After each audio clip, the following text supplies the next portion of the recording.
So this is a talk about emptiness, but you can't talk about emptiness in the abstract because there's absolutely nothing to say. We can't even really talk about not separate in the abstract because really there's nothing to say. So, last time,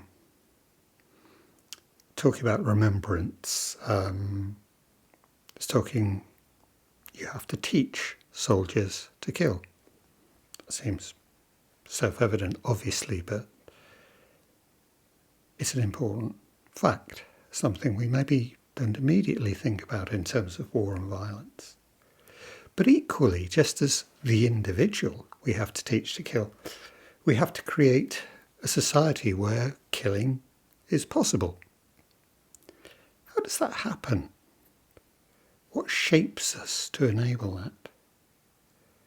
And I don't really want to talk specifically about war or killing or anything this evening, but I'm interested in that question of what shapes us to make things possible or impossible, either for us as an individual or for us collectively as a society.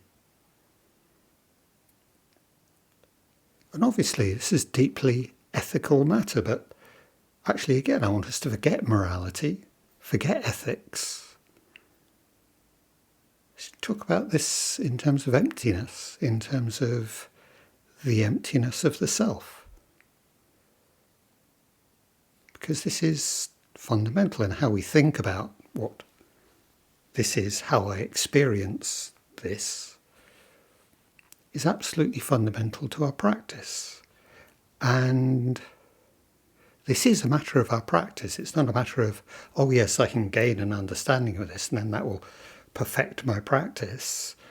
And it's not like, oh yes, if I just practice hard enough, I'll realise this anyway. Well, no, we bring the two together, understanding as a part of practice. So, a couple of quotes from Nothing is Hidden. Philip Bromberg, so a psychoanalyst who Barry says fond of, but that's ridiculous, fundamental to orienting his approach to analysis and his approach to Zen. So 2 quotes.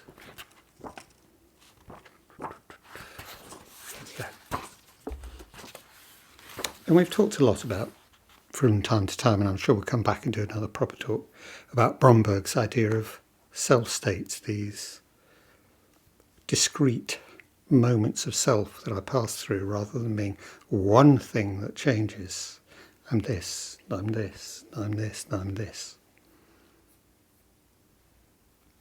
Self-states are what the mind comprises. Dissociation is what the mind does. The relationship between self-states and dissociation is what the mind is. It's the stability of that relationship that enables a person to experience continuity as I. A flexible relationship among self-states through the use of ordinary dissociation is what allows a human being to engage the ever-shifting requirements of life's complexities with creativity and spontaneity. And I love it that Bromberg gets round to creativity and spontaneity. This is not just how we exist.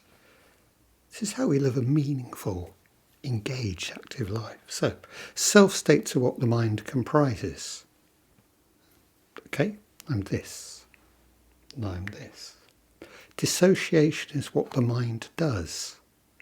We shift from one to another of these self-states, usually completely unaware. And I've used the metaphor of changing gear in a car. Usually you're aware of when you're changing gear, but no, now I'm in this, now I'm this. The relationship between self-states and dissociation is what the mind is. The mind, the sense of self, is this pulling together, this threading of self-states together. But that dissociation moving from one to another, and what's included and what's excluded in any one of these states is fundamental to who we are and how we are. Everyday dissociation, we'll actually want to talk about that in two senses, one of which is key to Bromberg, one of which is going in a different direction, but I think equally important. So the sense in which he's talking about, if I'm driving on the motorway, okay, I could be thinking about breakfast, I could be thinking about where I'm going. But if I find I'm possessed by where I'm going and thinking about where I'm going, I'm not paying attention to the road. I'll probably crash. In fact, the closest I've ever come to killing myself in a car was when exactly that happened. I was a bit preoccupied, and actually before I noticed, I was somewhere else, and before I noticed, I was in a ditch, quite literally. So, this is what we do just as part of life. We focus down, we focus our attention. I'm thinking about this, so I'm not thinking about any of that. And the flexibility that we can do with that, not setting up huge areas of not me. I'm not thinking about that. I'm not thinking about that. Or I'm not even aware that I'm not thinking about that. The degree to which we can move flexibly and hold all of this self together, that's what leads in Bromberg's terms to creativity and spontaneity. So, obviously, what goes wrong? Why do you end up seeing your analyst? Why do you end up as a Zen student? Bromberg talks about developmental trauma. So trauma is the answer, but not necessarily, the dramatic event or the dreadful circumstances in which I grew up. Developmental trauma, again, Bromberg. A failure of responsiveness by the mother or father to some genuine aspect of the child's self. Look, I'm showing you me, mummy, daddy. Failure of responsiveness. Not necessarily open disapproval or abusiveness, but a marked withdrawal from authentic contact that leaves the child experiencing part of herself as having no pleasurable value to a loved one, and thus no relational experience as part of me. And that's really important. It's about pleasure. It's about relationship, about we give each other pleasure. And we share each other's pleasure and we enjoy each other's pleasure, and that's what makes it mutual. That's what makes it actual relationship. And obviously, yeah, that's fine, but, I'm not engaging. In a sense, well, if you don't engage with me, I don't exist, particularly if you're my central other. So, a masked withdrawal from authentic contact that leaves the child experiencing part of herself as having no pleasurable value to a loved other, and thus no relational experience as part of me. The child's own need for loving recognition becomes despised and shame-ridden. Shame, which we'll keep coming back to, not necessarily receiving. The need becomes a dissociated not me aspect of self. Yeah, dissociated, not me. No, I'm not needy. I don't need. When triggered, releases not only unmet hunger for authentic responsiveness, but a flood of shame. Yeah, exactly. So, mutual pleasure, the sharing of feeling, and it's a feeling thing, and it's about feeling met, feeling understood. So that's these developmental trauma situations. They're what makes it not free, not flexible, this play. So I just read that first one again. Self-states are what the mind comprises. Dissociation is what the mind does. The relationship between self-states and dissociation is what the mind is. It's the stability of that relationship that enables a person to experience continuity as I. Yeah, I was, I will be, I am. a flexible relationship amongst self-states through the use of ordinary dissociation, like when I'm driving, is what allows a human being to engage the ever-shifting requirements of life's complexities with creativity and spontaneity. And I think that's lovely. And this is relational analysis that emphasises, no, it's about relationship. It's about you and me together, whichever that relationship is in that moment. My key caregiver, my partner, my work colleague, my boss, whoever. Doesn't matter. But still, that's just this relationship. Me. It would be easy. Psychoanalysis is one-to-one, isn't it? I have a problem. I will go and see the analyst. It's easy to make it all about me. Hey, analyst, help me with my problem. And actually, although, we've now got this image of a self-state threaded onto something which we're inventing as a self, maybe it's not so different from that kind of idea of the self as this, eternal billiard ball passing through life, passing through the world that's separate from everything else. It's my trauma, it's my life, my self-states. So can we open that up a bit? Because along with that goes the idea of that self is free. Well, I chose to do that, or I chose not to do that. And equally with freedom the idea of freedom comes responsibility. Oh, that's my fault. That's your fault. It's not my fault. This clinging to or pushing away of responsibility in relation to me, all the time me.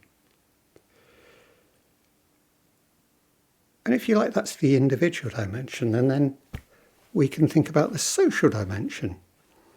Everybody together, a society, and there we're maybe thinking about sociology, and then maybe we're thinking about social structures and how they place me, and actually, maybe the ways I'm not free, the way I'm, separate little me is influenced by things. I acquire behaviours, I acquire beliefs, but it's still this idea of all these separate little me's now. And am I still free, or do I think I'm bound? Do I think it's society making me do something? Oh, hang on. And in a sense, we need to think about something a bit more sophisticated, a bit more interesting that opens it up, that allows, in a sense, the autonomy of these self-states, but how we get organised as a collective, how we get organised as us. So, probably taking a little too long to explain that, but so somebody else who I think is really interesting, Carol Gilligan, and this is a book she wrote with one of her, she's a psychology professor at New York University. This is a book she wrote with one of her postgrad students. Why does patriarchy persist? And again, just like war, I'm not wanting to talk specifically about patriarchy tonight, but we'll take it as an example because the way they approach it here, I think, is really interesting, and it's got something to tell us. Also, she's an incredibly accessible writer. She writes in English that you can understand. It's not problematic. So, let's see, where did I begin? That's right, and she just starts with the example of two of her students. One of whom, I think it's called Adam. Yes, that's right, Adam. Adam had a best friend. All of his little childhood's best friend, Ollie. They were so close. They were like this. And at a certain point, oh, no. Oh, not sure about Ollie. Oh, well, no, he's not. No, he's just somebody I was at school, and this kind of, whoa, moving away. Why? Well, turns out that Ollie was gay. Okay, so that's our beginning. So this is Adam. It was as if something was telling me that I needed to separate my mind and emotions. But I wasn't aware of exactly what it was, and I wasn't going to rock the boat to find out what would happen if I didn't. His emotions were telling him, Ollie's my mate, I love Ollie. But mind said, no, we we don't go there. What would people think? The rest of it. In fact, I'm sure I would have either rolled my eyes or laughed out loud if somebody had told me that the forces acting on me were forces predating Aeschylus's 450 BC trilogy, the Oresteia. In fact, I was being initiated into a framework of patriarchy and manhood without so much as a conscious thought about it.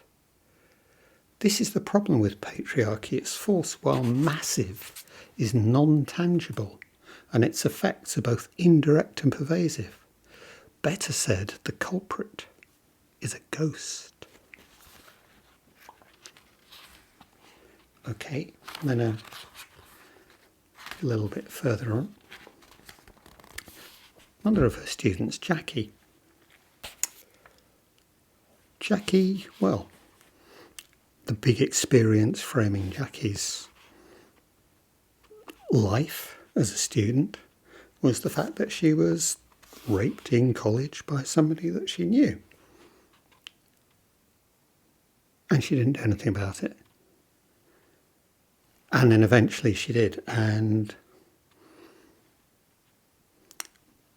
Jackie, my womanhood was both what allowed me to be objectified and raped, treated as male property, and also what was supposed to keep me silent, being a good girl and protecting men from their own mistakes.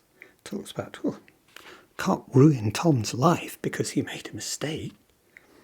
When I reported my rape to the police a year later, and the detective opened a drawer on other women who would never find justice, who were also told to be quiet, who the university made sure to silence, even after they reported. Well, then I saw myself as part on a larger complex web of women. Despite racial or class differences, we were all victims to the notion that sexual violence was something that happened and that we would have to live with. I vowed in that detective's office to never be silent again.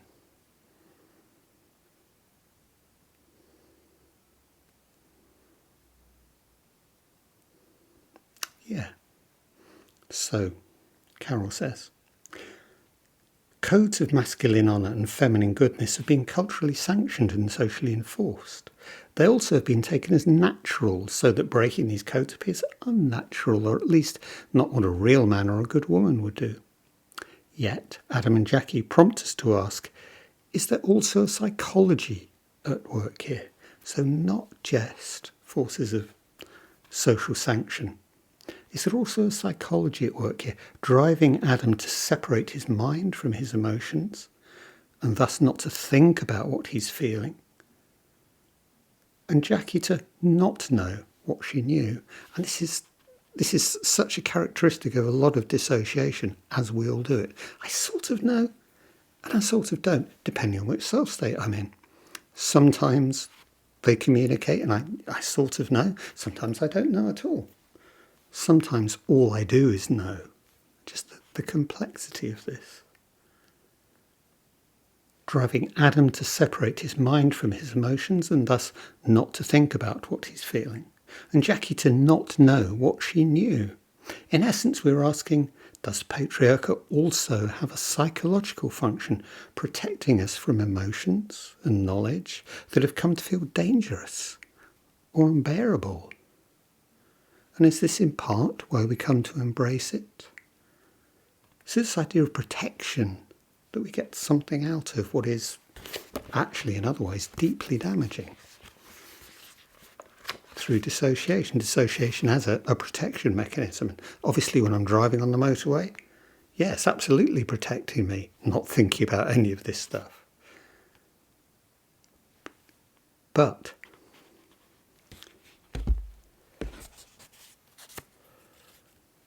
yes, I'm just going to go through and I'm going to pick a few paragraphs, far from at random, but it's going to try and build a narrative out of this. Even as we have developed conscious attitudes of equality, there's a much larger context of unconscious ideas of what women should be that hovers like a ghost again, making the transformation to a mutuality between masculine and feminine mutuality. This is central to what we keep talking about. Making the transformation to mutuality between masculine and feminine subjectivity is much harder than we think it should be. We can believe in a woman's equality and yet, as women, feel guilt when we put our own needs forward or uncomfortable when other women do the same. Just as men, including feminist men, can feel anger and shame when their sense of autonomy or their status and power are threatened and their vulnerability exposed. Thus Adam, in fact a phrase he repeats as if to underscore that it was in fact a fact, did not act on his impulse to maintain his true bond with Ollie, and Jackie, at least for a time, acceded to the pressures on her not to make waves or ruin Tom's life by saying what by his own admission was true. He had, in fact, raped her. The forces acting on them, both external and internal, had led them to sacrifice relationship, whether by betraying love or silencing themselves, and to maintain the hierarchy that elevates masculine over feminine, straight over gay, man over woman.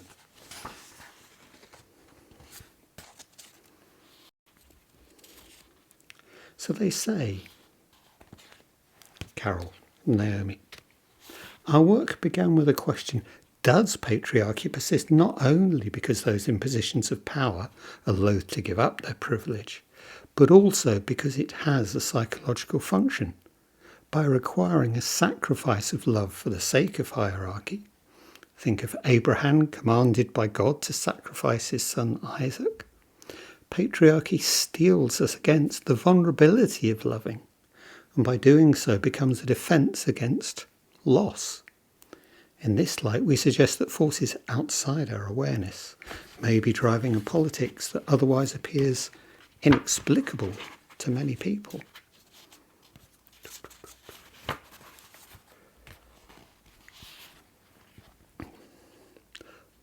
One important part of Carol's project is, I think it's decades-long study into working with the ways of thinking of adolescent girls and working with other researchers to do the same with boys from 4, 5, right through to late college, and just seeing what shapes boys' minds, what shapes girls' minds, and the continuities and the differences between them also.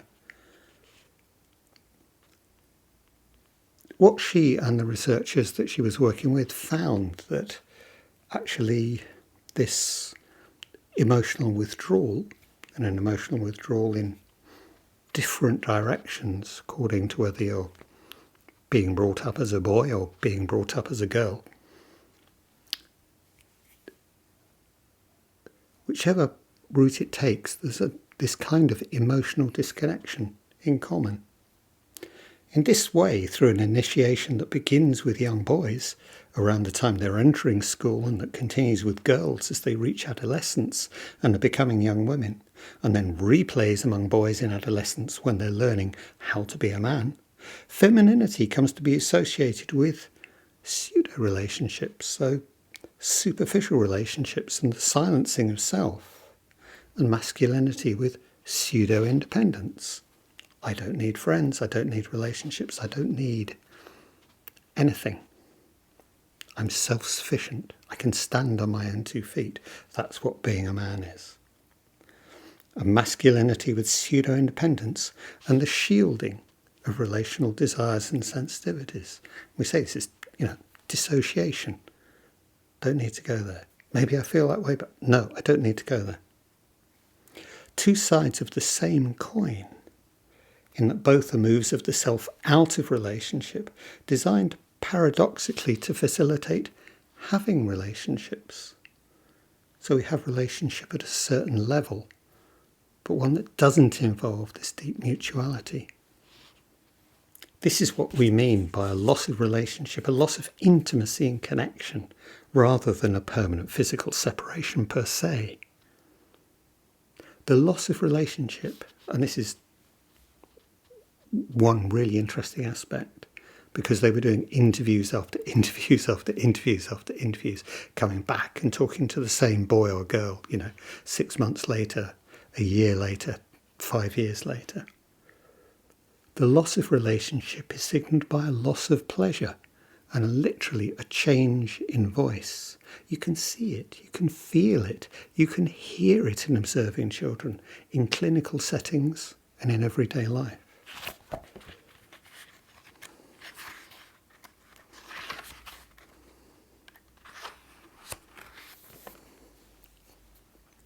And so Naomi has a particular story too, because she lost her father. He died suddenly when she was 5, just gone.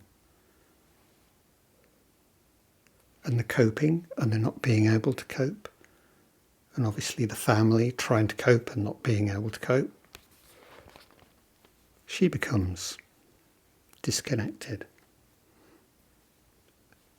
silenced, not altogether, obviously, because she gets educated, gets a law degree, decides to study psychology because she wants to get to grips with, well, come on, this is the central fact of my life, and I know I'm messed up by it, but come on, what's this all about? So, this is Naomi. The voices Carol recorded in her book, The Birth of Pleasure, chronicled a culturally scripted journey towards feminine selflessness and masculine detachment, while mine was a journey away from loss. Yet the end point was the same, away from authentic connection towards the chimera of relationship. It was easy to understand why I, in the aftermath of the death of my father, had made this painful compromise. But why in the ordinary course of development were these young girls and boys choosing to sacrifice relationship? Why was the path of development converging so precisely with a story of traumatic loss? So we have, a social passage, initiation. We say, but this parallels what we can think of in individual terms when I go and see my therapist. Personal traumatic loss. Hang on, what's the relationship here? This is interesting.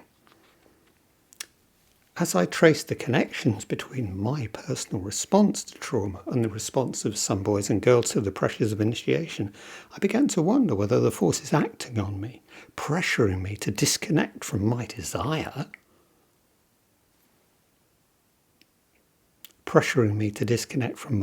for real intimacy, were political and cultural, as well as psychological. Connections. Ooh.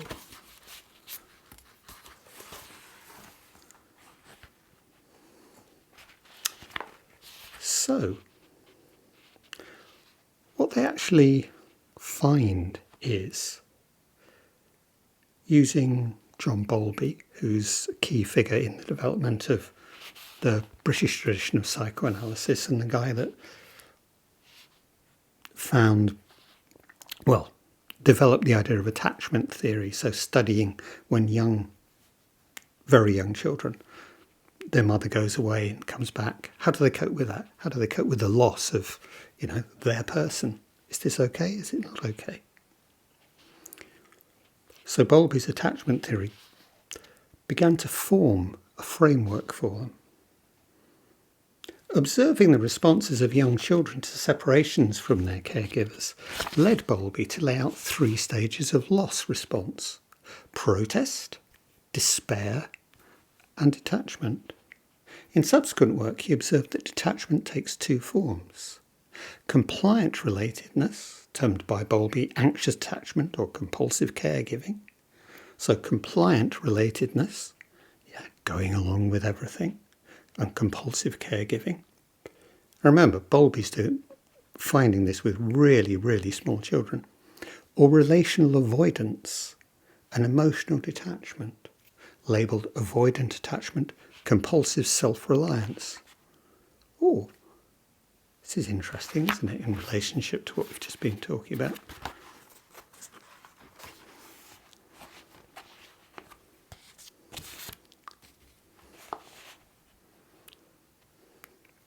So what about when we put this in parallel, these reactions? Protest against loss, against the idea of the mother going. Despair, the catastrophe. And then either compliance, yes, yes, it's all fine, it's all good, do anything, or whatever. And the different versions that takes. I'm fine, absolutely fine.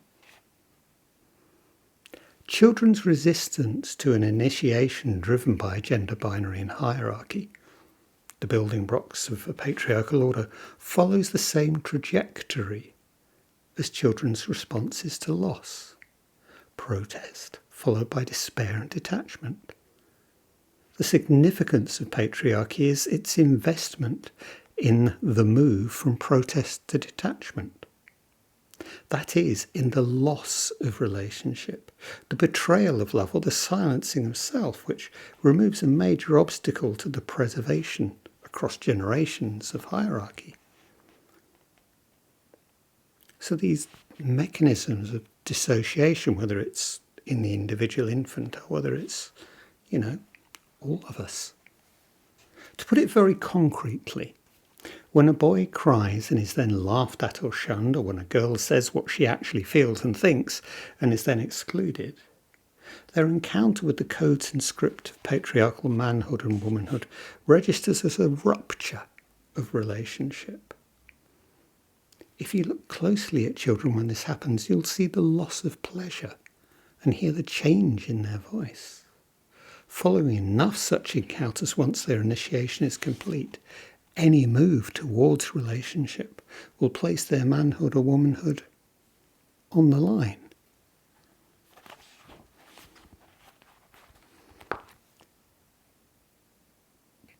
And so using the idea of attachment and very young children's response to loss, they're finding, actually, it's the same patterning, the same processes, but at a societal level.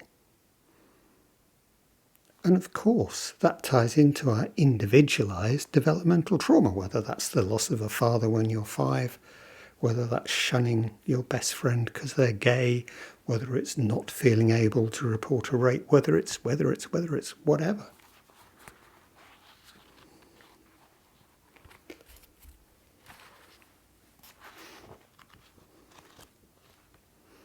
Okay. So this idea of it's one of our basic ideas, isn't it? All relationships break down, they rupture. Bang, bang, bang. But we repair them. And if we can repair them adequately, we reconfirm that bond, we reconfirm that mutuality, we reconfirm our connection, but almost at a deeper level. Well, no, absolutely at a deeper level if we can do that. Because now we've been tested and we've built something stronger. So what happens if we can't repair? If we're blocked from repairing?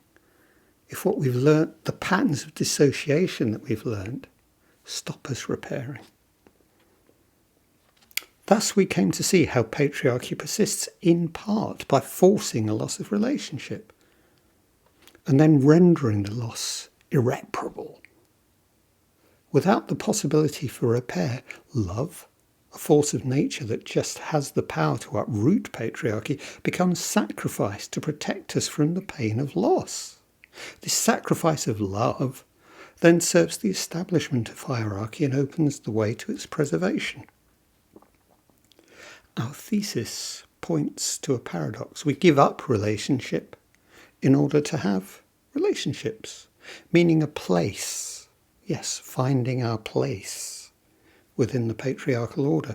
In this sense, with its gender codes and scripts dictating what a man or woman should do in order to be safe and protected, because our place in the world, whether that's place as tiny children in our family or our place in the world as in society, in order to be safe or protected as Abraham is by God, which is why he agrees to sacrifice Isaac, patriarchy is at once a source of lost connection and a defence against further loss, a source of trauma and a defence against trauma. While this paradox may not make rational sense, it does have a psychological logic.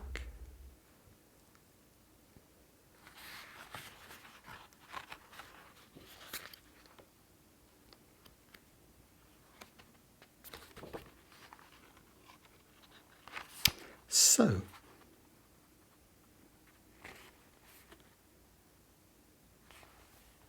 back to Naomi. I felt at this insight the reverberation of Carol's discoveries. In Bowlby's observation that our capacity for relationship is our greatest source of strength and integral to our survival, I heard the echoes of Carol's recognition that boys' and girls' resistance to losing relationship is a form of healthy resistance. And in his observations that the irreparable rupturing of relationship gives way to the defensive disconnection from relationship, and also from parts of ourselves, I detected the markings of Carol's observation that when the pressures of accommodation become too much, a healthy resistance can give way to a form of psychological resistance, a disconnection from self and others that feels at the time protective. Delving into Bowlby's discoveries further illumined the psychological forces driving this move from healthy to psychological resistance.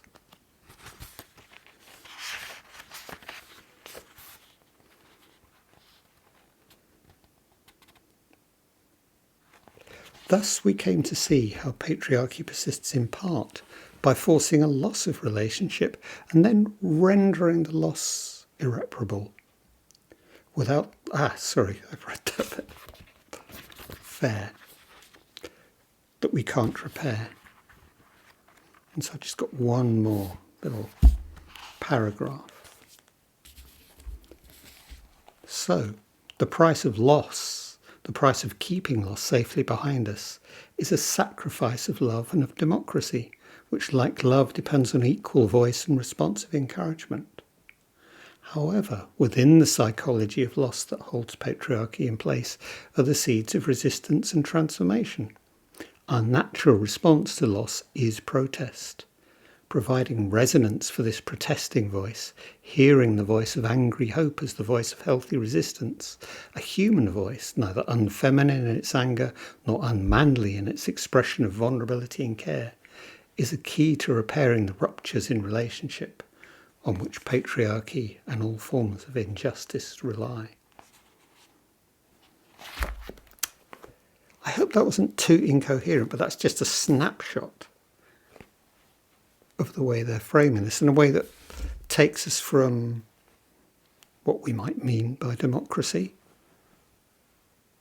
through shared initiation, shared cultural processes, all the way down to my individual circumstances, my individual patterning of trauma, however I've experienced it,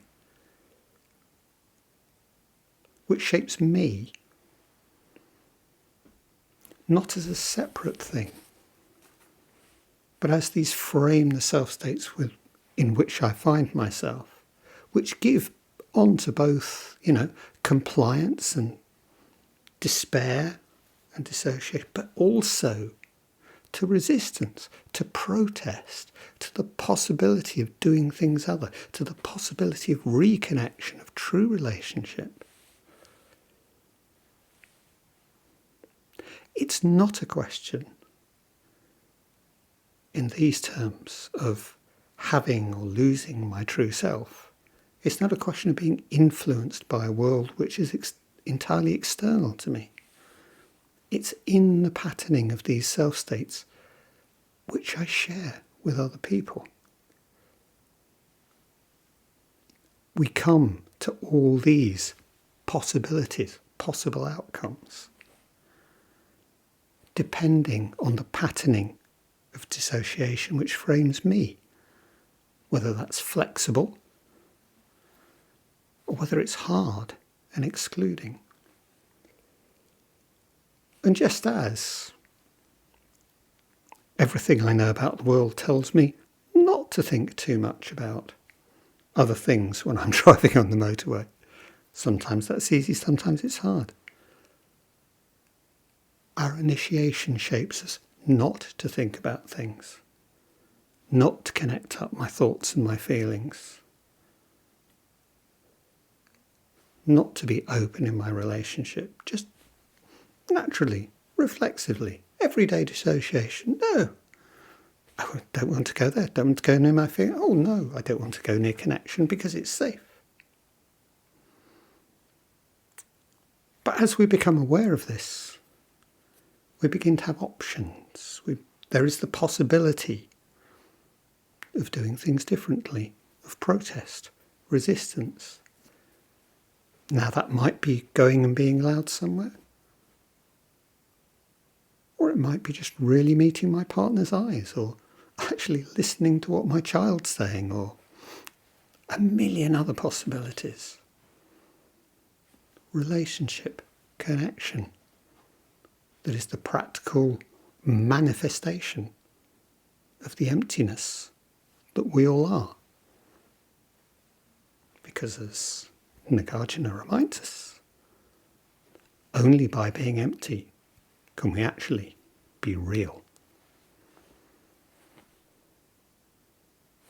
As usual, I've gone on too long, for which I can only apologise. But now, let's sit.